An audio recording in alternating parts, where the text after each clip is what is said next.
Hi, Hugh. Good afternoon. Good afternoon indeed. Thank you very much for joining us today for this webinar interview ahead of the actual webinar happening later in the month as part of the innovation and best practice work that the Events Advisory Group in here in Scotland are working through. So thanks very much for your time. To introduce myself, I'm Lorna Graham. I'm Glasgow's strategic lead for the UCI 2023 Cycling World Championships, and I sit on the Innovation and Best Practice Working Group. So firstly, Hugh, can I ask you to introduce yourself and give us a quick background on your event, really prior to 2020, if you like, in a normal year. What does your event look like in terms of content, audiences and business model? Yeah, so hi, I'm Hugh Brasher, the event director for the Virgin Money London Marathon. I work for London Marathon Events. We put on 14 different mass participation events each year, but the one we're talking about primarily here is our 40th race of the London Marathon. And yeah, it is a relatively simple business model, and it fundamentally is about inspiring activity and having the world's greatest marathon runners leading 42,000 everyday people, everyday athletes for that one day, to take on the challenge and to run the amazing 26.2 miles of the Virgin London Marathon from Greenwich to Blackheath.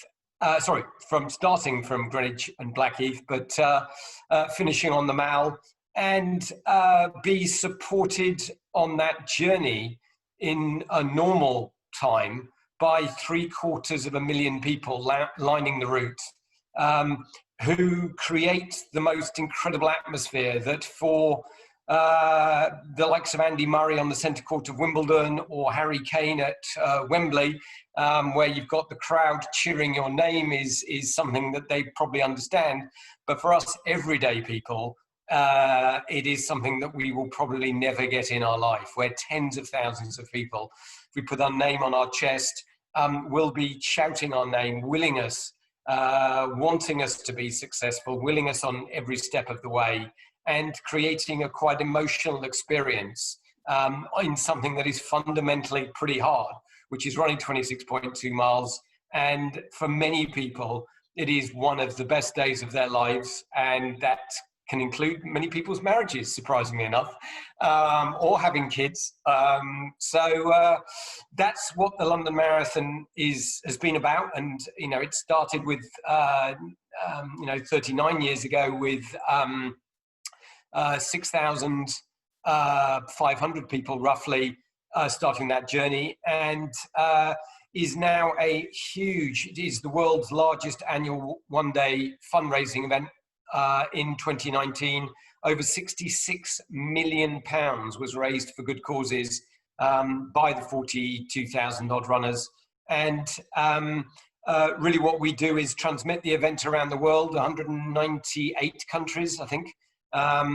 The greatest athletes, Eliud Kipchoge was our winner in 2019, along with Bridget Kosgei. And it's an amazing day out, both watching and taking part. So thanks for that. I guess on to 2020 and the events industry completely spun on its head. How did you adapt for your event this year? How much, planning, and how much in advance did you make decisions with your scenario planning? When was your drop dead date? And ultimately, what did it mean for your model based on previous years? I'm not sure I remember all those questions, but I'll try in the answer. Look, for 2020, it's been an unbelievable year for the world in terms of dealing with COVID-19, the effects on families, the effects on communities, and in terms of mass participation industry, it's very different. It's very difficult to be organising a mass participation event in a world where we're not allowed to mass. So really, I think the word was agile thinking. Well, that's two words. And adaptability, being prepared to change, and just really be open to thinking in an entirely different manner. And I always remember we were doing some scenario planning in April, and I started writing out the scenarios that we were going to talk about. And this was on a Thursday. Something happened Thursday night, so I ripped up the scenarios we were talking about, rewrote them on Friday, sent them out. Something happened Friday night, ripped them back up, rewrote them on Saturday, and then amazingly, that lot were the ones we ended up discussing on the Monday. But that's just the world that I think everyone's been dealing with. And so what we did is look at a multitude of different scenarios. You know, I was dating them and actually time stamping them, which sounds crazy. And being aware of you know, really looking at data across the world about what was happening in different countries to try and predict things. But in reality, you know, I think I said after about day 100, I'd made 100 different predictions and every single one of them had been wrong. So you should ignore anything I was going to say, because why statistically I'd been wrong for the last 100 days. Why was I going to be right on day number 101? So I think you also have a sense of humor about it as well. But I think the team just did an amazing job about going with the flow. And you know, we had this elite event, and the government sort of talked about elite sporting regulations and Formula One going into it and English cricket. And that was something that you know, even in April, you know, I think I was asked, would you do an elite only event? And I went, yes, we would, but it's not our preference. And it wasn't an elite only event, it was elite only and a virtual event. And we're incredibly proud of the virtual event, the biggest virtual marathon in the world ever. 39,000 people completed the 40th race in their own way, from their own homes, in their own communities, in a way that really did show marathon running in the community at its best, because they genuinely were supported by total strangers, by sending out their running numbers front and back, by really talking about it with the media, really promoting it. Yeah, people were honked at, supportedly by cars, shouted and cheered, because everyone knew that the people with the Virgin Money and the New Balance running number on their front or back, didn't matter whether they were approaching them, that had been overtaking, approaching from coming at them head on. They knew they were on that journey of 26.2 miles. They were probably doing it for a good cause, and whatever, they needed support. And I think, so what we did is try to ensure that we had lots of different scenarios. And, you know, in terms of tracking data and talking to people, we were doing that the whole time. You know, what we tried to do was stay in communication, which is really important with our runners, to let them know what we were doing, to let them know when we would update them. And the final decision was made at the beginning of August, whereby, looking at the data that was coming in, it was now starting to head in the wrong direction. And if it was heading in the wrong direction in August, it was only going to go one way by October, sadly. And at that point, it was, okay, it really is an elite-only event around St James's Park. It is getting permission from the Royal Parks, from Public Health England, from Westminster Council, and going through all the protocols, which had been used by cricket and been used by Formula One, so we weren't the first at them. So the team just did an incredible job in what was 8 weeks, from right, this is now happening around St James's Park, measuring the course, designing the course, because how could you change the radius of the corners to to aid the runners in what would be Olympic qualification race. We were trying to, talking to World Athletics about this event is going to go ahead. Can it be an Olympic qualification race? And working with Abbott, a huge healthcare company, so a diagnostic leader who have, the tests on COVID-19 that are being used in this country, many of them are produced by Abbott. And then with our partnership with TCS, in terms of the digital delivery of the app, which was incredible in terms of the words. We had Paula Radcliffe, Steve Cram,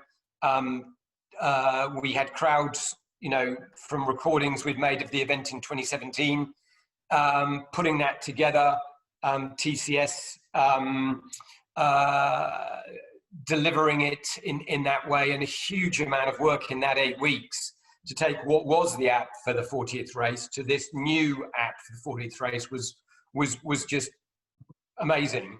And that I think really was so reassuring through this, was that our partners were so supportive, and actually generally, I think the fact that we could put the event on, the fact that we could inspire people in a different way. And I think that by allowing the event saying the event was 23 hours, 59 minutes and 59 seconds, it removed the pressure. I mean, the one thing that we're all under these days is, and whether we realize it or not, and often we don't, it is an unbelievable pressure of change in society that certainly in my lifetime, there's never been, the speed of it. And that pressure, so if we could remove that from people by saying, actually, you've got the whole day. And I think that really landed well. And in talking to the athletes, they really wanted to come and perform in London, and chartering planes, testing the athletes before they left their country, testing them when they came to the UK, having one hotel that was COVID secure, the staff were tested on it, security, no one allowed in or out, 40 acres of grounds for the runners to train in, but obviously they're sort of much more resting for the event. So that's a very long answer. I hope I managed to capture most of the questions that you asked.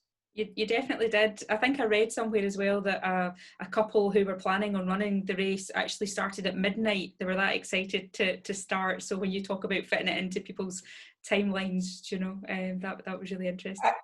Absolutely. And also by making it GMT, UK time, effectively, what it did was allow people in other countries to start, there were, I think it was Melbourne, you weren't allowed to exercise for more than 2 hours on a Sunday, but actually you could do more than that on a Saturday. But actually with the time change, they could do some on Saturday and some on Sunday. Mm-hmm. In Peru, there was something similar. So our staff were becoming experts in world clocks to advise people on how they could take part. And it was incredible. We had 109 countries, I think it was, participants from 109 countries. I think the second highest outside England, I think the second highest country was China in terms of representation. It really was a worldwide phenomenon. And we were just delighted for how people adapted to it in the world that we're now in. Yeah, you touched on as well the support you had from your partners and the local authorities and broadcast, all the partners that go into making that event. Was that a kind of crucial point in terms of, I suppose, you made the date change quite early on. Did you feel pressure to not change that date again, and everyone kind of bought into the fact that, you'd rescheduled to this date in October and it was going to happen one way or another, and everyone was bought into that vision? Yes, I mean, to change the event in the first place, to be able to do that, the support that we got from the Mayor's Office, from TfL, Westminster, all the boroughs, was just huge. To able on the 13th of March, Friday the 13th, about 5:05 we said we're postponing the event. And to be able to say that it was the 4th of October was a huge moment, because the marathon had never been postponed previously. There was no alternative in 2020 from that date. And yeah, we just had all these scenarios. There were about 11, 12 different scenarios that changed around, moved around, some taken out, more brought in. But absolutely, the date was going to be the 4th of October. But again, to be able to, when we announced in, I think it was the 7th of August, that it would be the virtual event and the elite-only event, to be able to say that the 2021 event would then take place in the 3rd of October, I think again was a huge moment. And to be able to, that's one of the things that we've always been trying to do, is look to the future, to try and, you know, give as much chance for the event to happen, because the charity fundraising element of it, it's, you know, as I say, £66 million. Charities across the UK rely on that money and are suffering terribly in terms of their income during the lockdowns that we've had.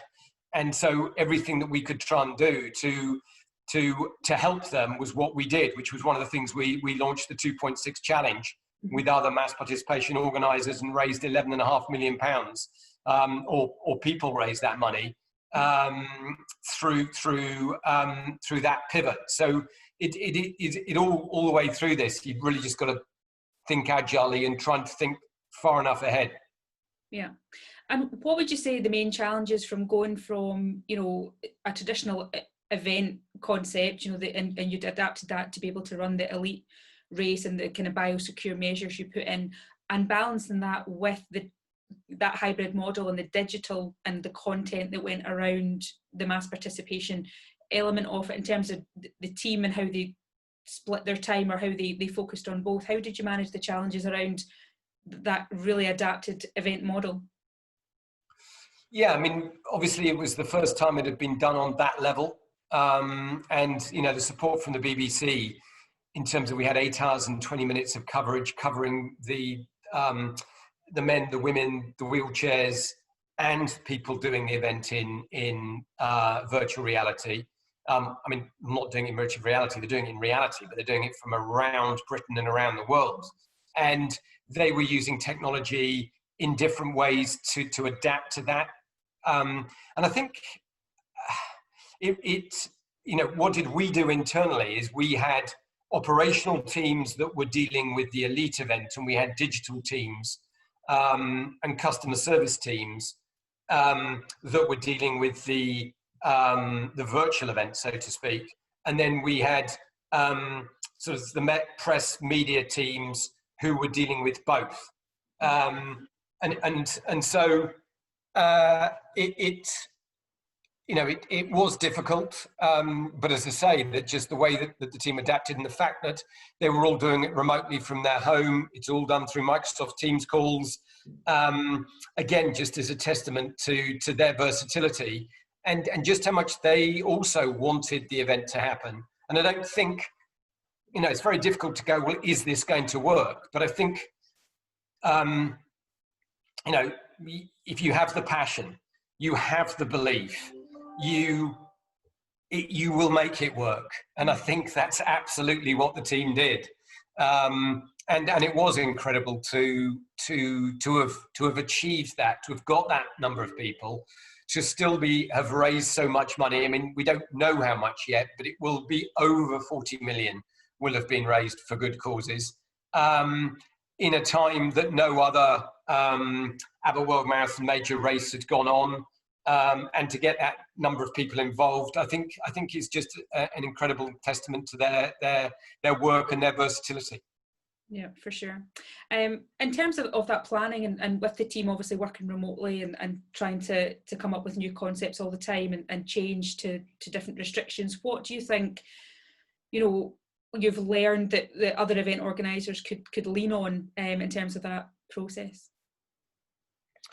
It is difficult to say, because the issue is every event is different, and every event organizer has different challenges. And you know, people go, well, why couldn't you do this on that time scale, or why couldn't you do this on this time scales? And it's like, fine, some other event might have been able to. You've got to, I think the number one thing you've got to look at in any way of life is what can you control and what can't you control. And don't deal with the stuff that you can't. Be aware of it, but try and change so that there are things that you can control to give you some certainty. So by negotiating with the government to be one of the elite events, we knew we could at least have an event. By working with TCS, by working with Abbott on the testing program, with TCS on the app, we knew we could create a virtual event. Virtual events have been in existence, other marathons have done them, but we thought we could bring forward some work that we actually had, you know, quite a lot of what was on the app was stuff that we were looking at doing anyway. And I think that that's what this year has done. It has brought forward a use of technology. It's probably condensed 3 or 5 years work into one from that point of view. So I think my advice would be just look at what you can control. Keep communicating. So the relationships, it's so important that relationships that you have with your network, you know, without the support of the boroughs, without the support of the Mayor's office, without the support of the Royal Parks, it couldn't have happened. Without the support of the BBC and without our sponsors, without our partners, it just could not have happened. And doing things together. So again, if we're going to get through, or if we will get through COVID-19, we will get through this, but we'll get through it by acting more together through more communication, yeah, just try and do more of that and be and do it wider. Really think through who needs to know, and work with them in a way that maybe you thought you would want to do. Now, without a doubt, is the time to do it. Yeah. And I suppose now looking ahead to 2021 and beyond, what learnings have you taken from this year, or what things worked really well that will make the London Marathon different next year? You know, what will you carry forward into future events? Yeah, look, it's a really interesting question, and I don't have all the answers, because one of the things I kept saying to people is, again, well, this is incredible, this is incredible. It's like, it is, but let's just absorb it for a bit. Let's just get some data afterwards. Let's start looking. So yeah, you know, it was really interesting. So we're starting to do data comparisons of the participants in a normal marathon compared to the participants in a virtual marathon. What was the male-female split? What was the age split? What was the demographic split? And I think that what we said was this would be the most inclusive London Marathon ever, and we believe it was, because of that 23 hours, 59 minutes. And so there's some advantages of the virtual event, which, you know, we can't shut roads. One of the busiest cities in the world, London, huge economy, shops, etc., business. You can't shut the roads for that long. So I think some great things that we're taking out of it is the mini London Marathon, the Virgin Money Giving mini London Marathon. Over 110,000 school kids, primary school kids, have taken part in the virtual event this year. So that event would normally be 2,500 kids. And we now had over 100, I think it's 115,000, I think it is. And that is incredible in about 10 days. And the feedback from teachers, the feedback to see the kids, you know, on social media, schools posting stuff, was absolutely heartwarming. And, you know, in some of the decisions, you know, in terms of sport and kids not being able to do it at the moment, are just unfathomable, absolutely unfathomable. So the more that we can inspire kids, it is so important. That is the future. So I think a huge amount there. I think the inclusivity element of it. But at the moment, what we're doing is getting more data to start the conversation, to determine what we do, and we haven't yet decided. But we think it's really exciting. Definitely lots of success to draw on. We'll look forward to seeing how that develops over the next 9 months or so. Hugh, thank you so much for sharing those insights on what is a very unforgettable year for everyone, but some real kind of pockets of hope and inspiration have come out of it, and the success of the London Marathon this year was definitely one of them. So thank you very much.